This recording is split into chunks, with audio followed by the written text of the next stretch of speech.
Brought to you by TechnoSpark 20 series smartphones. I'm superhuman.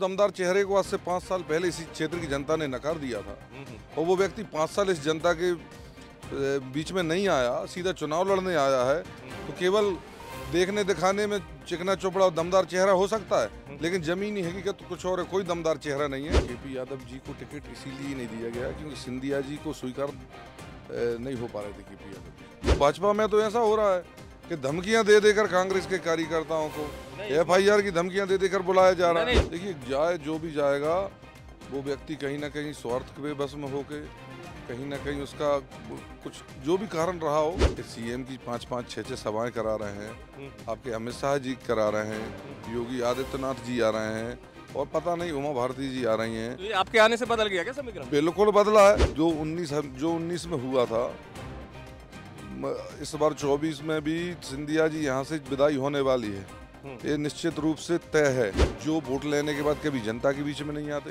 कभी आज तक किसी की शादी ब्याह में नहीं आते, गांव वाले खड़े हैं, किसी के कोई भी सुख दुख के काम में नहीं आते, किसी भी व्यक्ति के पास इनका मोबाइल नंबर सिंधिया जी का नहीं है, किसी भी व्यक्ति ने आज तक उनसे फोन पर बात नहीं की, किसी ने सिंधिया जी का घर नहीं देखा। नमस्कार, आप देख रहे हैं MP तक, आपके साथ मैं हूं अमित तिवारी और मेरे साथ हैं खास मेहमान। MP तक की चुनावी यात्रा में हम गुना संसदीय क्षेत्र लगातार कवर कर रहे हैं और गुना संसदीय क्षेत्र से खास चेहरे यानी कांग्रेस के प्रत्याशी राव यादवेंद्र सिंह जी मेरे साथ हैं। पहले तो स्वागत। बहुत बहुत धन्यवाद, आपके लिए बहुत बहुत धन्यवाद। कैसा चल रहा है प्रचार? फिर शुरुआत इस बात से होगी, प्रचार कैसा चल रहा है? प्रचार बहुत अच्छा चल रहा है। प्रचार में सभी लोग लगे हुए हैं, जनता में उत्साह है, सभी कार्यकर्ता लगे हुए हैं, एक एक मतदान केंद्र तक, एक एक मतदाता तक पहुंचने का काम कर रहे हैं। ठीक है।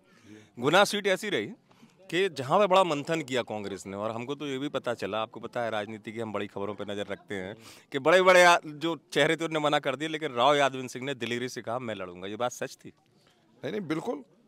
हम लोग यहाँ रात दिन जनता के बीच में काम करते हैं, जनता के सुख दुख में साथ में खड़े होते हैं, हमेशा विकास की बात करते हैं, हमेशा रात दिन जनता के बीच में रहते हैं। तो चुनाव लड़ने से डर कैसा? डर तो उन लोगों को होना चाहिए नहीं, क्योंकि आपके सामने दमदार चेहरे हैं ना। अरे कोई दमदार चेहरा नहीं है। उस दमदार चेहरे को आज से 5 साल पहले इसी क्षेत्र की जनता ने नकार दिया था और वो व्यक्ति 5 साल इस जनता के बीच में नहीं आया, सीधा चुनाव लड़ने आया है। तो केवल देखने दिखाने में चिकना चोपड़ा और दमदार चेहरा हो सकता है, लेकिन जमीनी हकीकत तो कुछ और है, कोई दमदार चेहरा नहीं है। दमदार चेहरा होते तो हारते ही क्यों पिछली बार? नहीं, ठीक है, 2019 में जो जनादेश आया अब लेकिन हुआ उनकी पार्टी का विषय है। हालांकि ये कि केपी यादव जी का मैं हमेशा इसलिए जिक्र करता हूं कि केपी यादव को टिकट नहीं दिया पार्टी ने। देखिए, अब ये तो भाजपा का विषय है, केपी यादव को क्यों टिकट नहीं दिया, ये हम लोगों का नहीं है। बाकी अगर मैं व्यक्तिगत तौर पे बात करूं तो केपी यादव जी को टिकट इसीलिए नहीं दिया गया क्योंकि सिंधिया जी को स्वीकार नहीं हो पा रहे थे केपी यादव जी। अच्छा, हाँ। नहीं, लेकिन अब तो अमित शाह कह गए, आपको पता चला होगा, अमित शाह कह गए, बड़ा बयान देगा यहाँ पे। उनने कहा कि केपी यादव जो हैं उनका भविष्य की चिंता आप लोग ना करें, केपी यादव का भविष्य बहुत सुरक्षित है। देखिए, ये तो सब चुनावी वादे होते हैं। ऐसे कई नेता ऐसे हैं जिनके भविष्य का आज तक कोई पता नहीं है। बड़े बड़े नेताओं ने वादे कर दिए कि तुम्हारे लिए ऐसा करेंगे वैसा करेंगे, परंतु चुनाव के बाद कोई किसी के भविष्य की चिंता नहीं करता। अभी ये सब वोट लेने के बहाने हैं और अभी देखेंगे। मैं खुद, अब अगर हम लोग रहेंगे तो आप देख लेना क्या होता है उनके साथ। मतलब आपको लग रहा है उनका कह जरूर गया, उनका भविष्य कोई ज्यादा अच्छा नहीं है, ऐसा आपको लगता है? देखिए, ये उनका भविष्य की चिंता होती तो उनका टिकट ही क्यों काटते? हाँ। उनका टिकट काटा तो इससे ही लगा कि वो उनकी भविष्य की चिंता तो नहीं है केपी यादव जी की। तो कांग्रेस भी तो चाह रही थी कि आ जाए कांग्रेस में। कांग्रेस ने तो नहीं कहा है ऐसा कि कांग्रेस में आ जाएं। हाँ, ये तो भाजपा वाले करते हैं। नहीं, क्योंकि मैं इसलिए तथ्य और तर्क आपको बताया बात करता हूँ कि आदरणीय दिग्विजय जी ने कहा था ग्वालियर में, मुझे अच्छे से याद है, मैंने वो बाइट चलाई भी थी कि अगर आते हैं तो स्वागत है। हाँ, कोई किसी का जोर जबरदस्ती नहीं, कोई अच्छे मन से कोई अच्छा व्यक्ति आता है पार्टी में तो उसका स्वागत है। परंतु भाजपा में तो ऐसा हो रहा है कि धमकियां दे देकर कांग्रेस के कार्यकर्ताओं को FIR की धमकियां दे देकर बुलाया जा रहा है। नहीं, चूंकि इस मामले में तो मैं कहूंगा केपी यादव जो है वो भले बीजेपी का अपना उनका है निर्णय कि वो लड़े कि नहीं लड़े, लेकिन हाँ, कांग्रेस में एक निष्ठावान कार्यकर्ता के तौर पे राव यादवेंद्र जरूर एक दमदारी से खड़े रहे। इस बात को मैं कहूँगा इसलिए, क्योंकि आपके लिए मैंने निष्ठावान इसलिए कहा कि पता नहीं चल रहा भैया, प्रचार करते करते अक्षय बम चले गए बीजेपी में। देखिए, जाए जो भी जाएगा, वो व्यक्ति कहीं ना कहीं स्वार्थ के बस में होके, कहीं ना कहीं उसका कुछ जो भी कारण रहा हो, लेकिन ये बात सही है। आपने, आपके लिए धन्यवाद मुझे निष्ठावान कहने के लिए। नहीं इसलिए क्योंकि लोग बदल रहे हैं, आस्थाएं बदल रहे हैं, आप तो खुद देख रहे हैं आपके, मैंने इसलिए कहा प्रचार करते करते चले गए। मैं आदरणीय उस बाप का बेटा हूँ। मैं गर्दन कटवाना पसंद करूंगा, थूक के चाटना पसंद नहीं कर सकता कभी। मैं जहाँ हूँ वहीं रहूंगा और वहीं मरूंगा। अब चूंकि बात आती है इस क्षेत्र के चुनाव की, आपने कहा कि ज्योतिरादित्य सिंधिया 5 साल बाद आए और अब चुनाव लड़ रहे हैं।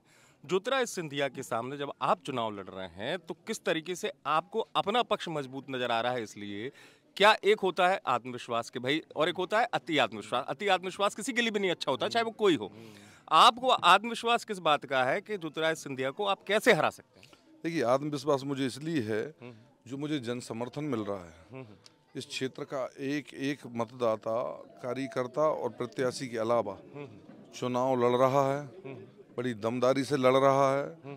और सामने वाले ज्योतिरादित्य सिंधिया जी की हालत तो आप इसी से अंदाजा लगा सकते हैं कि सीएम की 5-5, 6-6 सभाएं करा रहे हैं, आपके अमित शाह जी करा रहे हैं, योगी आदित्यनाथ जी आ रहे हैं, और पता नहीं उमा भारती जी आ रही हैं। तो ये आपके आने से बदल गया क्या समीकरण? बिल्कुल बदला है। इससे पहले आपने पुराने चुनाव देखे होंगे, एक जमाना होता था जब सिंधिया जी खुद स्टार प्रचारक होते थे, वो खुद का क्षेत्र छोड़ के दूसरों के प्रचार करने जाते थे। अब स्थिति ये है कि उन्हें सभी नेताओं को बुलाना पड़ रहा है। तो इससे उनकी क्षमता का पता चल रहा है कि उनकी कितनी क्षमता इस क्षेत्र में बची है, उनकी कितनी जमीन खिसक गई है, उनका वोट बैंक चला गया है, कोई बचा नहीं है कुछ। तभी तो इन बड़े बड़े नेताओं को बुलाना पड़ रहा है। और आप जो है आपकी पार्टी से आपने किसी स्टार प्रचारक को बोला कि नहीं बोला कि आपको विश्वास है कि क्षेत्र की जनता है, आप अपने क्षेत्र के हैं? मुझे मेरी क्षेत्र की जनता पर पूरा भरोसा है। और मैंने पहले भी कहा कि इस क्षेत्र की एक एक मतदाता चुनाव लड़ रहा है, तो इसलिए कोई चिंता वाला विषय नहीं है। हम लोगों को चिंता नहीं है, इसलिए हमने किसी बड़े नेता को बुलाने का प्रयास नहीं किया। लेकिन फिर भी अगर आपको जीत नजर आ रही है तो आपको लग रहा है कि 2019 में जो हुआ था वो 2024 में फिर हो जाएगा? जो 19 में हुआ था, इस बार 24 में भी सिंधिया जी यहाँ से विदाई होने वाली है, ये निश्चित रूप से तय है। बिल्कुल, क्योंकि हम तो जनता के बीच में जाते हैं तो पूरा माहौल लग रहा है, और सभी लोगों का इस बार कहना है कि इस बार और इनका छुट्टी करना है।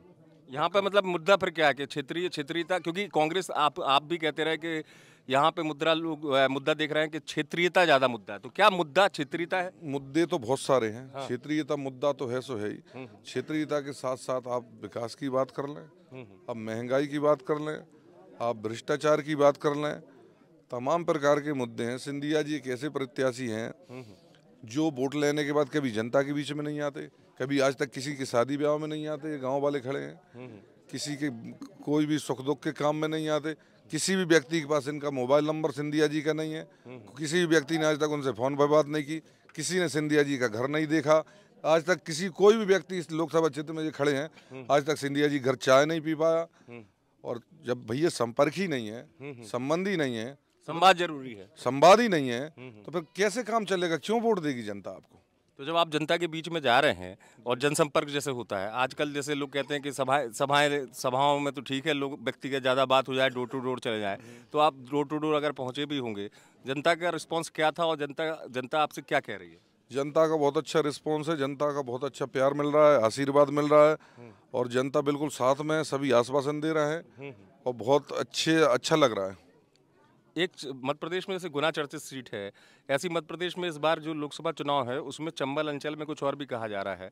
इस बार मध्य प्रदेश में कांग्रेस को कितनी सीटें जीतने की उम्मीद है? मेरे हिसाब से तो 10 के आसपास तो जीतना चाहिए, 8-10 सीट तो, ऐसा तो लग रहा है। और जो मान लीजिए, क्योंकि एक बड़ा मुद्दा ये भी बन गया कि जो कांग्रेस ही छोड़ बीजेपी में जा रहे हैं, इससे कांग्रेस को नुकसान है कि नहीं है? देखिए, नेता जा सकता है, मतदाता वहीं के वहीं है, मतदाता कभी पार्टी छोड़ के नहीं जाता। नेता जाएगा तो हो सकता है नेता के साथ 2, 4, 6, 10 उसके व्यक्तिगत समर्थक हों, वो चले जाए, परंतु यदि कोई ऐसा नहीं होता कि नेता चला जाए और मतदाताओं को भी ले जाए। मतदाता अपनी जगह पे है, मतदाता अपनी मर्जी से मत करेगा, मतदाता का जहाँ दिल बोलेगा वहाँ मत करेगा, तो मुझे नहीं लगता कि कोई खास फर्क पड़ता हो। चुनावी मैदान में तो आमने सामने हैं आप दोनों, फील्ड में मिले आमने सामने कभी ज्योतिरादित्य सिंधिया और आपका आमना सामना हुआ? पुराने परिचित है ना आपके? तो है नहीं है परिचित तो सभी से हैं, अब चूंकि इस क्षेत्र में काम कर रहे हैं, तो अभी चुनाव के दौरान तो हाँ, वो अपने एक घटना हो गई थी गुना में, जिसमें भाजपा के कुछ कार्यकर्ता, वो एक दुखद घटना थी, उसमें हम अंतिम संस्कार करते समय आमना सामना हुआ था। जयराम जी की हो गई थी, बस इतना ही। जयराम जी की हो गई थी अच्छे से, है? तो चलिए बस एक संक्षेप में और सवाल, क्योंकि मेरी एक आदत है, आपको पता है कि मैं ऐसे नहीं करता कि आपका जनसंपर्क मेरी वजह से बाधित हो। अगर गुना में जीत की उम्मीद है तो कितने से जीत की उम्मीद है? जब मैंने पहले कहा कि इस क्षेत्र की जनता चुनाव लड़ रही है, जब जनता चुनाव लड़ती है तो कल्पना से परे परिणाम आते हैं और बहुत बड़ी जीत होगी। मैं आपको संख्या तो ऐसे बता नहीं पाऊंगा, लेकिन ये मान लीजिए कि बहुत बड़ी जीत होने वाली है। राव यादव धन्यवाद, और बुंदेलखंडी में भी आपसे बहुत ही अच्छो लगो। बहुत बहुत धन्यवाद साहब, है ना, बहुत बहुत धन्यवाद। तो ये थे राव यादवेंद्र सिंह, गुना से कांग्रेस के प्रत्याशी। बहुत आशान्वित है और उनको विश्वास है कि वो जिस तरीके से, पुख्ता तरीके से चुनाव लड़ रहे हैं, तो उनको उम्मीद है कि उनको कामयाबी मिलेगी। अब ये परिणाम बताएंगे कि राव यादवेंद्र सिंह का ये आत्मविश्वास उनको कहाँ तक ले जाता है। आप देखते रहें MP तक।